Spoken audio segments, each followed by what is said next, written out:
Hello everyone, welcome back to another episode of Technologyglance. Today in this video, I'm going to guide you through how you can enable display battery level time on PLAYit. So let's get started. Firstly, open PLAYit app on your device. Then tap on your profile icon if you haven't. Next tap on settings. Then tap on video. After that, you can see the option of display battery level time. Turn on it by tapping on it. So this is how you can enable display battery level time on PLAYit.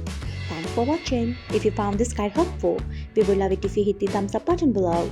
We upload great new tech tutorials like this one every day. So do not forget to subscribe to our channel and hit the bell icon so that you'll never miss another update.